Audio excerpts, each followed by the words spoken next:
오늘 우리에게 주시는 하나님의 말씀은 요한 1서 2장 12절부터 끝절까지의 말씀입니다. 성경 신약 389페이지에 기록되어 있습니다. 요한 1서 2장 12절부터 저와 여러분이 한 절씩 교독합니다. 자녀들아, 내가 너희에게 쓰는 것은 너희 죄가 그의 이름으로 말미암아 사함을 받았으며, 아비들아, 내가 너희에게 쓰는 것은 너희가 태초부터 계신 이를 알았으며, 청년들아, 내가 너희에게 쓰는 것은 너희가 악한 자를 이기었음이라. 아이들아, 내가 너희에게 쓴 것은 너희가 아버지를 알았으며, 아비들아, 내가 너희에게 쓴 것은 너희가 태초부터 계신 이를 알았으며, 청년들아, 내가 너희에게 쓴 것은 너희가 강하고 하나님의 말씀이 너희 안에 거하시며 너희가 흉악한 자를 이기었음이라. 이 세상이나 세상에 있는 것들을 사랑하지 말라. 누구든지 세상을 사랑하면 아버지의 사랑이 그 안에 있지 아니하니, 이는 세상에 있는 모든 것이 육신의 정욕과 안목의 정욕과 이생의 자랑이니 다 아버지께로부터 온 것이 아니요 세상으로부터 온 것이라. 이 세상도 그 정욕도 지나가되 오직 하나님의 뜻을 행하는 자는 영원히 거하느니라. 아이들아, 지금은 마지막 때라. 적그리스도가 오리라는 말을 너희가 들은 것과 같이 지금도 많은 적그리스도가 일어났으니, 그러므로 우리가 마지막 때인 줄 아노라. 그들이 우리에게서 나갔으나 우리에게 속하지 아니하였나니, 만일 우리에게 속하였더라면 우리와 함께 거하였으려니와 그들이 나간 것은 다 우리에게 속하지 아니함을 나타내려 함이니라. 너희는 거룩하신 자에게서 기름 부음을 받고 모든 것을 아느니라. 내가 너희에게 쓰는 것은 너희가 진리를 알지 못하기 때문이 아니라 알기 때문이요, 또 모든 거짓은 진리에서 나지 않기 때문이라. 거짓말하는 자가 누구냐? 예수께서 그리스도이심을 부인하는 자가 아니냐? 아버지와 아들을 부인하는 그가 적그리스도니, 아들을 부인하는 자에게는 또한 아버지가 없으되 아들을 시인하는 자에게는 아버지도 있느니라. 너희는 처음부터 들은 것을 너희 안에 거하게 하라. 처음부터 들은 것이 너희 안에 거하면 너희가 아들과 아버지 안에 거하리라. 그가 우리에게 약속하신 것은 이것이니 곧 영원한 생명이니라. 너희를 미혹하는 자들에 관하여 내가 이것을 너희에게 썼노라. 너희는 주께 받은 바 기름 부음이 너희 안에 거하나니 아무도 너희를 가르칠 필요가 없고 오직 그의 기름 부음이 모든 것을 너희에게 가르치며, 또 참되고 거짓이 없으니 너희를 가르치신 그대로 주 안에 거하라. 자녀들아, 이제 그의 안에 거하라. 이는 주께서 나타내신 바 되면 그가 강림하실 때에 우리로 담대함을 얻어 그 앞에서 부끄럽지 않게 하려 함이라. 너희가 그가 의로우신 줄을 알면 의를 행하는 자마다 그에게서 난 줄을 알리라. 아멘.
허리가 심하게 구부러진 한 할머니가 병원을 찾아갔습니다. 의사의 진료를 받고 난 다음에 단 몇 분도 안 돼서 이 할머니는 허리가 완전히 펴져가지고 걸어 나오는 것이었습니다. 모시고 갔던 아들이 깜짝 놀라가지고 어떻게 어머니 이렇게 빨리 허리가 펴져서 나오십니까? 물어봤어요. 그러니까 할머니가 웃으면서 이렇게 대답합니다. 다른 게 아니고 의사가 긴 지팡이로 바꿔주더라고. 여러분, 짧은 지팡이를 짚으면 허리가 굽을 수밖에 없잖아요. 긴 지팡이를 짚으니까 허리가 펴지는 거 아니에요? 아주 간단합니다. 여러분, 인생의 높은 꿈을 가지고 사시기를 바랍니다. 꿈이 낮은 사람은 인생이 구부러진 삶을 살게 돼요. 높은 꿈, 하늘의 꿈을 꾸고 살아가는 여러분 되시기를 주의 이름으로 축원합니다. 그래야 허리가 펴지고 정말 당당하게 이 세상에서 멋지게 살아갈 수가 있습니다. 우리가 가져야 될 높은 꿈에 대해서 성경은 많이 말씀을 합니다.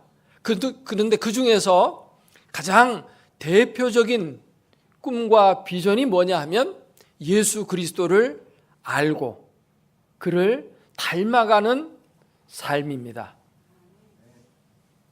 그것이 우리 인생의 가장 중요한 목표입니다. 우리 이 세상에서 성공하고 돈 많이 벌어 부자가 되고 하는 그런 것보다 더 높은 이상이 있는데 그건 뭐냐면 예수 그리스도를 닮는 거예요. 우리는 영원을 살아가야 될 존재로 부름을 받았습니다. 이 세상에서 삶은 영원하지가 않습니다. 천국에서의 삶은 영원한 겁니다. 근데 그 영원한 삶을 잘 살기 위해서는 우리가 유한한 이 세상에서의 삶 속에서 그 영혼을 잘 준비해야 돼요. 근데 그 준비 가운데 최고의 준비는 뭐냐면 예수 그리스도를 닮는 것입니다. 그래야 예수님처럼 귀하게 쓰임받는 그러한 삶을 영원히 또 멋지게 살게 될 것입니다. 그러므로 이 세상 사는 우리의 삶의 목적이 뭐냐? 그건 영적인 성장에 있어요. 영은 고난이 없기 때문에 성장이 없지만 하나님께서 우리에게 육신을 주어서 이 땅에 살게 하심으로 고난도 겪게 하고 이 세상의 여러 가지 어려움과 난관을 이제 만나게 되는데 그걸 돌파하는 과정 속에서 우리는 성장하게 되어지는 것입니다. 오늘 말씀은 우리 그리스도인의 성장에 대해서 말씀하고 있어요. 우리 그리스도인들의 삶을 이렇게 보면 믿는다고 다 똑같은 게 아니에요. 당신도 믿고 이 사람도 믿고 또 저 사람도 믿고 다 이렇게 믿으니까 다 같은 거 아니냐? 아닙니다. 자세히 보면 달라요. 영적인 성장의 수준이 다 다릅니다. 오늘 말씀은 4가지로 영적인 수준에 대해서 얘기하고 있어요. 첫째로는 자녀의 단계, 두 번째로는 아이의 단계, 세 번째로는 청년의 단계, 그리고 마지막에는 아비의 단계. 이렇게 4단계의 영적인 수준이 있다고 말하고 있어요. 각각의 수준이 어떤 특징을 갖고 있는지를 우리가 살펴보면서 나는 지금 어느 정도의 단계에 와 있는지 점검하고 더 높은 단계로, 더 성숙된 단계로 나아갈 수 있는 저와 여러분 되기를 주의 이름으로 축원합니다. 제 1단계는 자녀의 단계입니다. 자녀의 단계의 특징은 무엇일까요? 12절 말씀을 같이 한번 읽어볼까요? 자녀들아, 내가 너희에게 쓰는 것은 너희 죄가 그의 이름으로 말미암아 사함을 받았으며, 예수 그리스도의 이름으로 죄 사함을 받아 용서받은 사람, 다시 말하면 죄에서 구원받은 사람, 그 사람은 자녀가 되는 것입니다. 예수님이 이 땅에 오신 목적이 무엇입니까? 성탄에 대한 천사의 첫 번째 예언의 말씀은 아들을 낳으리니 그 이름을 예수라 하라. 이는 그가 자기 백성을 그들의 죄에서 구원할 자이심이라.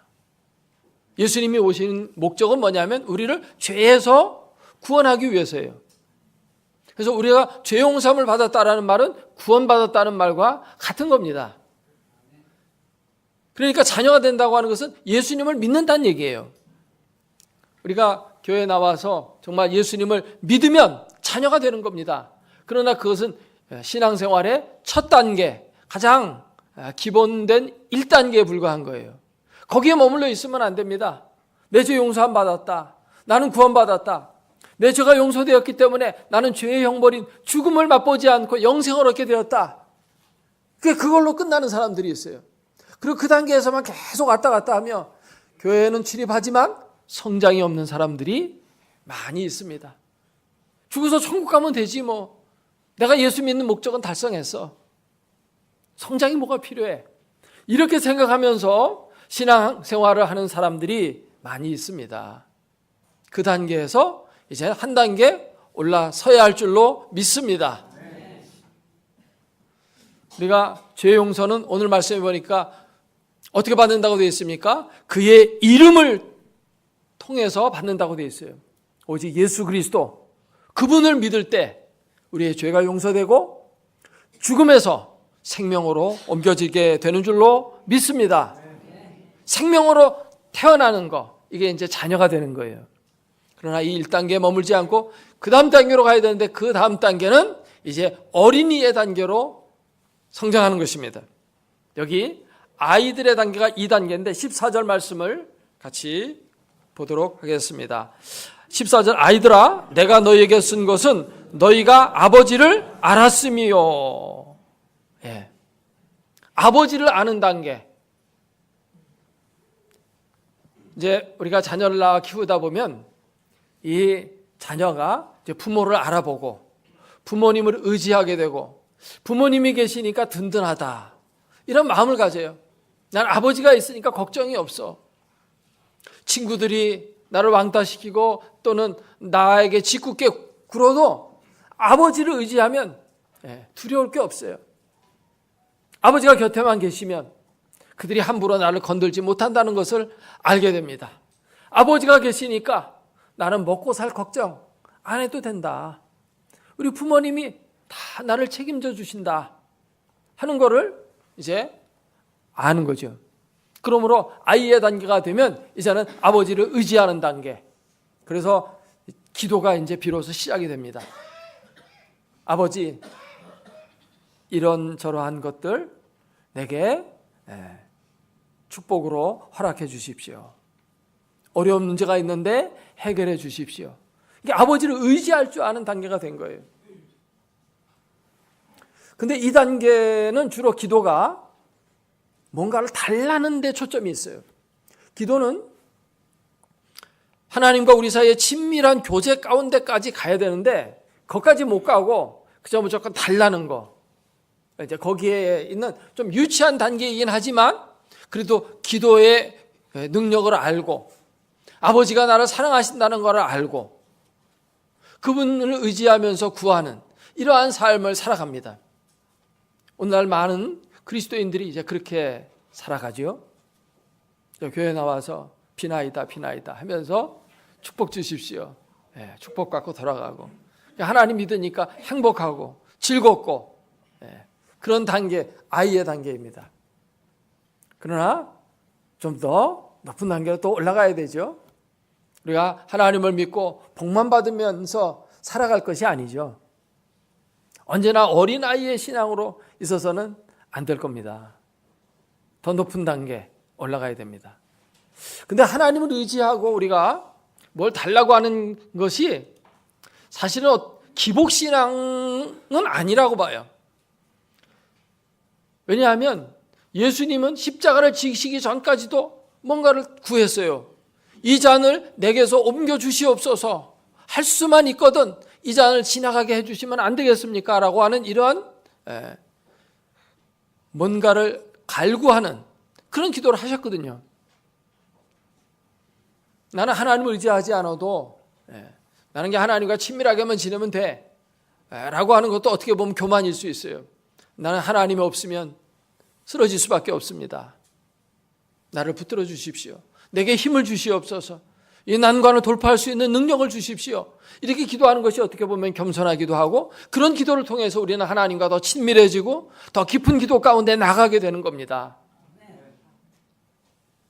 어떻게 보면 성자일수록, 믿음이 깊은 그런 사람일수록 자신의 연약함을 깨닫기 때문에 하나님을 더 의지하고 하나님께 구하는 그런 기도를 드리는 것 같습니다. 근데 이 어린아이에서 한 단계 더 올라가면 청년의 신앙이 있습니다. 청년의 단계. 청년은 그 특징이 무엇입니까? 여기 13절 중간부터 보게 되면 같이 읽어볼까요? 청년들아, 내가 너희에게 쓰는 것은 너희가 악한 자를 이기었음이라. 악한 자와 싸워 이기는 게 바로 청년들의 특징입니다. 또 그 다음 14절 거기에 보면 중간부터 청년들에 대한 얘기가 나옵니다. 다시 있습니다. 청년들아, 내가 너희에게 쓴 것은 너희가 강하고 하나님의 말씀이 너희 안에 거하시며 너희가 흉악한 자를 이기었음이라. 청년은 강해요. 그리고 싸움에서 이기는 겁니다. 이것이 청년의 특징입니다. 젊은이들은 싸움도 잘하죠. 근데 단순히 싸움하는 것이 아니라 마치 올림픽 경기와도 같은 곳에서 겨루어 승리하는 것을 의미하는 것인 줄로 믿습니다. 젊은이들의 특징이 바로 이거예요. 싸워서 이긴다.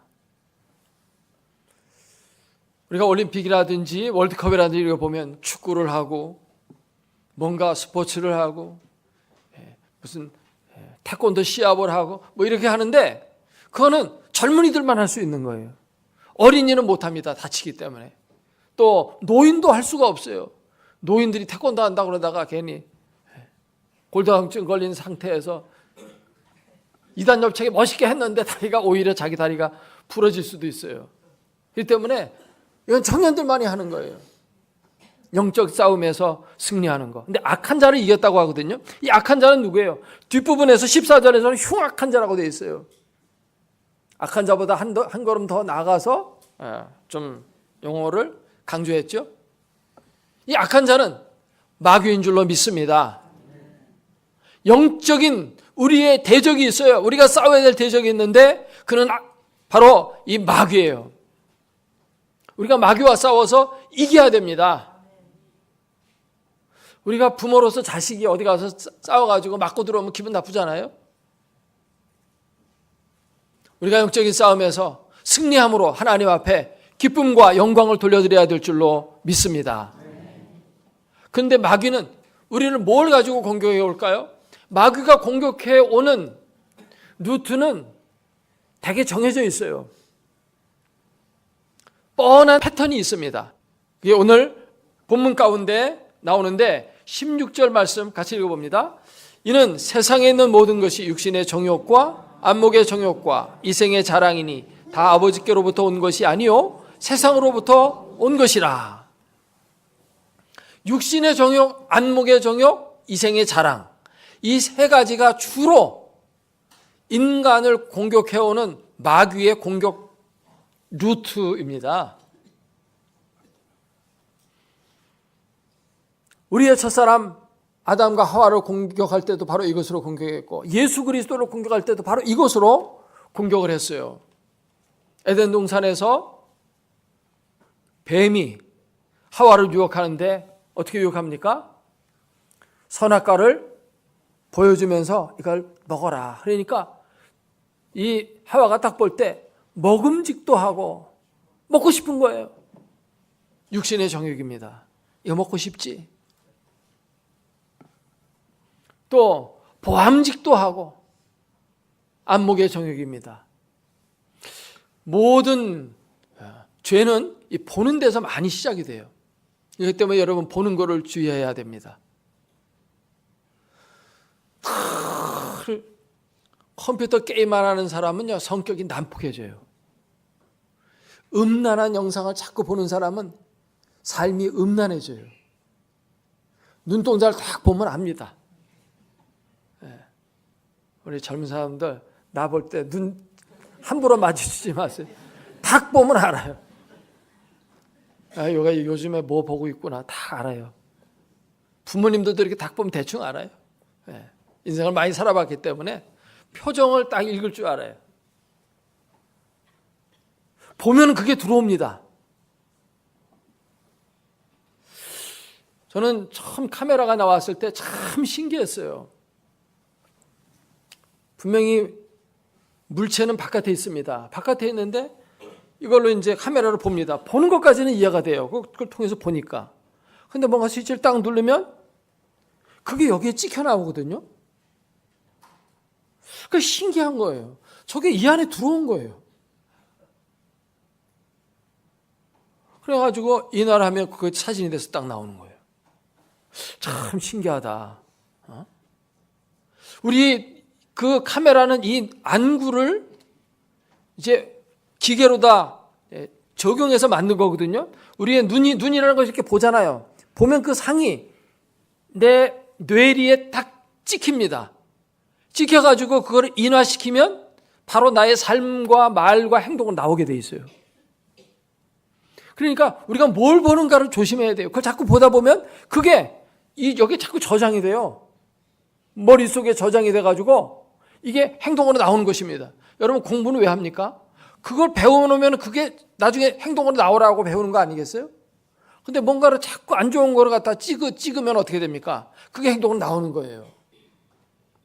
안목의 정욕 조심해야 됩니다. 그리고 이생의 자랑. 너 하나님처럼 되는 거야. 이 선악과 따먹어봐. 맛있고 예쁘지? 먹으면 그 정도가 아니고 너는 하나님처럼 되는 거야. 이생의 자랑에 대한 이러한 유혹으로 말미암아 아담과 하와는 넘어갔어요. 에덴 동산에서 아담과 하와를 유혹했던 이 마귀는 요렇게 하면 넘어가는구나. 그걸 알고 모든 사람에게 그렇게 접근하는 겁니다. 예수님에게 접근해가지고 똑같은 방법 썼어요. 돌을 떡으로 만들어 먹어라. 육신의 정욕입니다. 그걸 자꾸만 육신의 정욕을 부추기는 겁니다. 살리는 것은 영입니다. 육을 따라가면 망하는 것입니다. 육을 따라가면 썩어질 것을 거두게 된다고 했어요. 영을 따라가면 하늘을 얻는 거예요. 영원한 축복을 받아 누리게 되는 줄로 믿습니다. 그리고 천하만국의 영광을 쫙 보여줘요. 나한테 절만하면 이거 다 준다. 이렇게 바라보니까 너무 좋은 거예요. 천하만국의 영광 얼마나 좋아요. 거기에서 넘어갈 수 있어요. 근데 예수님은 넘어가지 않았죠. 사탄아 물러가라. 오직 하나님께만 경배하라고 하셨다는 것입니다. 그리고 성전 꼭대기에서 뛰어내려라. 다치지 않게 한다. 완전히 그냥 경공술 쓰는 겁니다. 사람들이 볼 때 이야 대단하다. 하늘을 붕붕붕붕 날아다니는구나. 완전 슈퍼맨이구나. 이생의 자랑이에요. 그걸로 다 예수님을 유혹했어요. 세 가지 시험 똑같아요. 에덴 동산에서의 시험이나 예수님 시험한 거나 같은 겁니다. 근데 똑같은 거로 우리가 마귀한테 계속 유혹을 받고 있어요. 그것을 이길 수 있는 저와 여러분이 되기를 바랍니다. 청년은 근데 어떻게 이겼다고 했습니까? 강했다고 했어요. 그리고 하나님의 말씀으로 강해진다고 오늘 본문이 말씀하고 있습니다. 14절에 청년들아 너희가 강하고 하나님의 말씀이 너희 안에 거하시며 너희가 흉악한 자를 이기었습니다. 말씀이 있는 사람은 이깁니다. 근데 말씀이 머리에만 있으면 이게 힘이 없어요. 손과 발에 있어야 됩니다. 여러분 수영에 대한 지식 머리로만 갖고 있다고 해서 수영이 됩니까? 자전거 이렇게 타면 된다. 그거 알고 있으면 탈 수 있습니까? 자기가 직접 해봐야 돼요. 그래서 그걸 몸에 익혀야 됩니다. 여러분의 하나님의 말씀이 여러분 머리에만 있으면 안 되고 말씀대로 순종하면서 살아봐야 됩니다. 그래야 그 말씀이 능력이 되고 여러분의 삶을 힘있게 만들어주는 거예요. 말씀이 여러분 삶 속에 장착되어 있습니까? 아직 머리에만 지식으로 있습니까? 장착되어 있으면 이게 힘이 되는 거예요. 이게 능력이 되는 겁니다. 제가 옛날에 유도를 좀 배웠는 적이 있었는데요. 유도를 하게 되면 뭐 이렇게 지식 가르쳐 줘요. 근데 그냥 한다고 되는 게 아니야. 계속 같은 거 반복하는 거예요. 그래, 전방납법, 후방납법, 측방납법, 전방 회전납법. 그래서 저는 이게 몸에 딱 붙어 있기 때문에 그래서 그런지 모르지만 어디 가서 미끄러지거나 뭐 이런 거 별로 두렵지가 않아요. 눈길이 미끄러져도 어떻게 하면 내가 다치지 않을 수 있다는 걸 알 수 있을 뿐만 아니라 그게 그냥 습관적으로 나오는 겁니다. 이게 이렇게 하면은 안 다치겠지. 그렇게 생각해가지고 하면 벌써 머리통 깨진 다음에 그렇게 생각하면 안 돼요. 자기도 모르게 그냥 무의식적으로 탁 나와야 되거든요. 여러분 하나님의 말씀이 그렇게 피가 되고 살이 되어 있어야 됩니다. 아멘. 성경 공부 열심히 하는 거 좋지만 그걸 실천하는 것은 더 중요해요. 그게 내 것이 돼야 됩니다. 자연스럽게 나와야 돼요. 예수님이 마귀의 3가지 시험을 이길 때 어떻게 이겼습니까? 똑같이 기록되었으되 사람이 떡으로만 살 것이 아니요 여호와의 입에서 나오는 말씀으로 살 것이니라. 이렇게 하면서 말씀을 계속 3번 다 말씀으로 이기셨어요. 주 하나님이 시험하지 말라고 성경이 말하고 있다. 그게 그냥 나오는 겁니다. 그래서 싸움에서 이기는 거죠. 여러분 스포츠 할 때 무슨 여러 가지 시합이 있고 경연대회가 있잖아요. 지식으로 알고 있으면 점수를 못 땁니다. 그게 그냥 습관으로 나와야 돼요. 부단한 반복. 김연아가 한 가지 기술을 스케이트 기술을 마스터하는데 1000번, 10,000번씩 반복 연습을 했대잖아요. 그렇게 하나님의 말씀이 여러분에게 훈련이 되고 그것이 체화되고 몸에 붙어야 됩니다. 그래야 이길 수 있어요. 그 다음에 여기 마지막 4번째 단계는 무슨 단계입니까? 아비의 단계입니다. 아비는 어떤 자들입니까? 여기 14절 말씀해 보니까 아비들아 내가 너희에게 쓴 것은 너희가 태초부터 계신 이를 알았으며, 또 13절에도 마찬가지죠. 아비들아 내가 너희에게 쓰는 것은 너희가 태초부터 계신 이를 알았으며. 똑같아요. 문장이 2번 반복됩니다. 아버지의 특징, 그 태초부터 계신 이를 아는 거예요. 태초부터 계신 이가 누굴까요? 하나님이죠, 물론.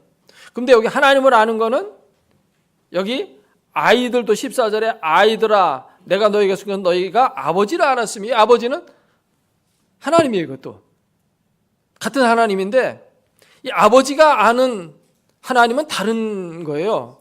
그 깊이와 그 질적인 차이가 있는 거예요. 여기 태초부터 계신 분이라고 이렇게 표현하는데 이거는 예수 그리스도에 대한 다른 이름입니다. 우리가 요한일서 1장 1절을 보면은 태초부터 있는 생명의 말씀에 관하여는 우리가 들은 바요 눈으로 본 바요 자세히 보고 우리 손으로 만진 바라 하면서 예수 그리스도를 소개합니다. 요한복음 1장 1절에도 보면 똑같은 이 서신을 요한일서를 쓴 사도 요한과 똑같은 요한이 쓴 건데 거기도 보면 태초에 말씀이 계시니라. 이 말씀이 육신을 입고 이 땅에 우리에게 오셨다. 이렇게 말하고 있어요. 그러니까 이 태초부터 계신 이는 누구를 가리키느냐 하면 예수 그리스도를 가리키는 거예요.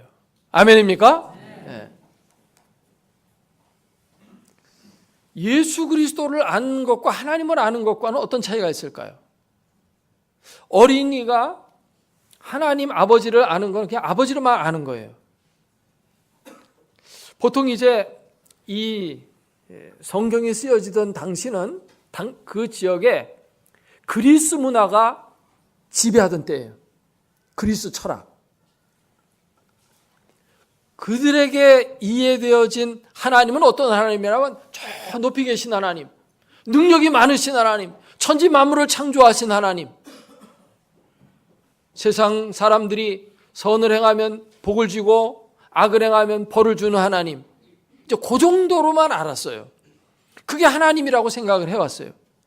그런데 예수 그리스도를 통해서 제자들과 그 당시 예수님을 만났던 사람들이 알았던 하나님은 전혀 다른 하나님이에요.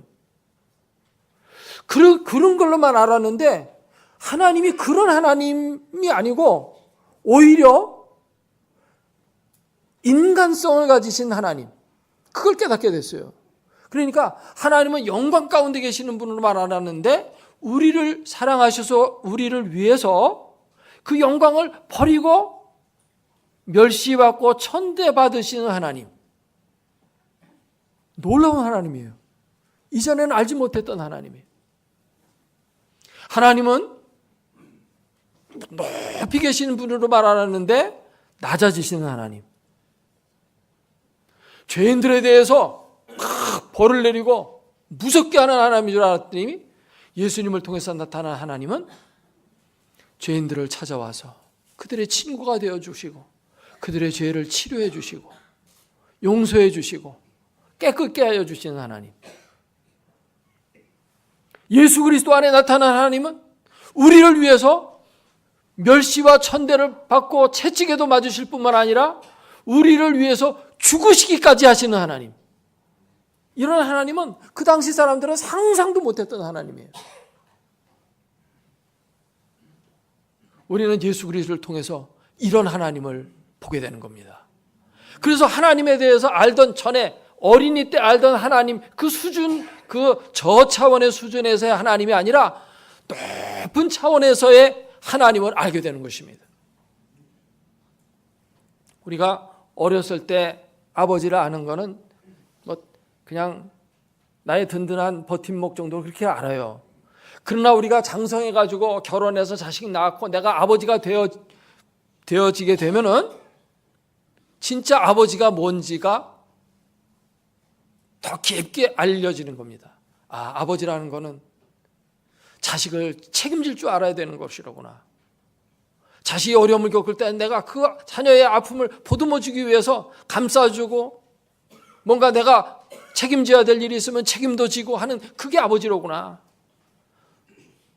한 가정을 책임지는 가장이 되어야 되는구나 하는 그런 걸 깨닫잖아요. 그러니까 진짜 아버지가 되어서 아버지가 누군지를 아는 것과 어린이가 아버지를 아는 것은 차이가 있어요. 몰랐던 새로운 아버지의 모습을 어른이 되면 알게 되는 것이에요. 그래서 우리가 그냥 하나님을 막연히 아는 데서 예수 그리스도를 통해서 하나님을 알게 되면 전혀 다른 새로운 아버지의 모습을 발견하게 됩니다. 그래서 하나님을 아는 깊이와 너비와 그 길이가 달라지는 거예요. 이거는 성숙이 되었다는 뜻입니다. 아멘입니까? 여러분, 신앙이 이렇게 성장해야 됩니다. 아는 것에 깊이가 있어야 돼요. 정말 예수 그리스도는 성경을 읽으면서 자주 깨닫는 것이지만 모든 감추었던 비밀을 알려주는 그러한 열쇠와 같은 분이시에요. 하나님이 누군지를 예수님을 통해서는 다 알게 돼요. 너희가 어찌하여 아버지를 보여달라고 하느냐. 나를 본 자는 아버지를 보았거늘. 예수님이 행하시는 그 행하심 속에서 우리는 하나님이 무슨 일을 행하시는지를 알 수가 있어요. 예수님의 그 성품 속에서 우리는 하나님의 성품을 알게 됩니다. 예수님의 구원 사역을 통해서 하나님이 우리를 위해서 예비해 놓으신 축복이 무엇인지를 알게 됩니다. 예수님의 부활을 통해서 장차 우리가 가게 될 최종 목적지가 부활이로구나 하는 걸 알게 돼요. 그냥 막연히 하늘에 계신 하나님, 그냥 정한수 떠놓고 비나이다 비나이다 하는 그런 하나님, 그런 하나님이 아니에요. 우리 하나님은 정말 우리를 사랑하시되 너무도 사랑하셔서 자식을 위해서 부모가 목숨을 내어주는 그러한 것을 넘어서서 그런 사랑을 포함하여 그걸 더 넘어서서 엄청난 사랑의 하나님, 그 하나님이라는 것입니다. 그걸 알게 되면 우리의 인생이 정말 바뀌어지게 됩니다. 이런 하나님이시구나. 내가 이런 하나님을 믿으니 얼마나 감사한가. 내가 이런 하나님을 믿게 되었으니 이것은 정말 하나님의 축복이로구나 하는 것을 깨닫게 되어지고, 나도 이 아비의 신앙의 단계까지 올라가야 되겠구나 하는 그러한 갈망을 가지게 되는 것입니다. 할렐루야.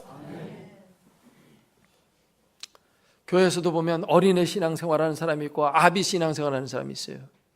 어린이 신앙생활하는 사람은 맨 문제만 일으켜요. 뭐 조그만 무슨 문제 터지면 나 시험 들었어요, 나 삐졌어요 그러거든요. 나 기분 나빠서 한 달 동안 교회 쉴랍니다 이러기도 하고. 그러면 아비 같은 신앙 가진 또 셀 목자들이 또 어떻게 합니까? 더 달래주고 위에서 기도해주고 또 챙겨주고 상담해주고, 어려운 문제 있고 또 시험 들고 하는 사람이 있으면 챙기고 다 이렇게 하잖아요. 그게 바로 아비의 단계까지 올라간 신앙생활을 하고 있는 거예요. 아멘. 여러분 신앙생활이 좀 그렇게 되기를 바랍니다. 남을 책임져 줄 줄 아는 신앙생활, 그저 자기밖에 모르는 그런 어린아이의 신앙에서 이제는 남을 품어줄 줄 알고 또 내게 있는 것을 또 나누어 줄 줄 아는 그러한 아비의 신앙으로 성장을 하게 되어지면 하나님이 얼마나 기뻐하실까요? 그런 자에게는 하나님께서 더 풍성한 것을 공급하여 주십니다. 그런 자가 기도할 때는 하나님 즉각 응답해 줘요. 신앙의 성장 있기를 주의 이름으로 축원합니다. 근데 신앙의 성장은 내 힘으로 그냥 나 스스로 성장해 간다고 성장되는 게 아니라 내 안에 벌써 성장할 수 있도록 성장의 능력을 하나님이 부어주셨습니다. 그 부어주심이 뭡니까? 성령이십니다. 오늘 본문 가운데 20절에 보니까 같이 한번 읽어봐요. 너희는 거룩하신 자에게서 기름 부음을 받고 모든 것을 아느니라. 거룩하신 자는 하나님이십니다. 그가 기름 부음을 주셨어요. 이 성령의 기름 부음, 그걸 통해서 하나님을 아는 것입니다. 태초부터 계신 이를 알게 되는 것입니다. 또 27절에도 보니까 너희는 주께 받은 바 기름 부음이 너희 안에 거하나니 아무도 너희를 가르칠 필요가 없고 오직 그의 기름 부음이 모든 것을 너희에게 가르쳐 준다고 했습니다. 성령께서 우리를 진리 가운데로 인도해 주십니다. 그렇기 때문에 우리는 성령의 음성을 듣고 순종하며 따라가기만 하면 되는 거예요. 그러면 우리는 성숙한 단계에 이르러서 정말 하나님의 기쁨이 되고 승리의 역사를 맛보게 되는 줄로 믿습니다. 우리 속에서 예수 그리스도의 빛과 향기가 나타나야 돼요. 이게 바로 성장의 모습입니다. 예수 그리스도께서 날 구원하러 오신 이 크리스마스 계절에 주여 내게 오셔서 나의 능력이 되시고 내가 예수님처럼 그렇게 아름다운 인생으로 성장해 갈 수 있도록 믿음을 더하여 주시옵소서. 기도하는 우리 모두가 되기를 바랍니다. 기도하겠습니다.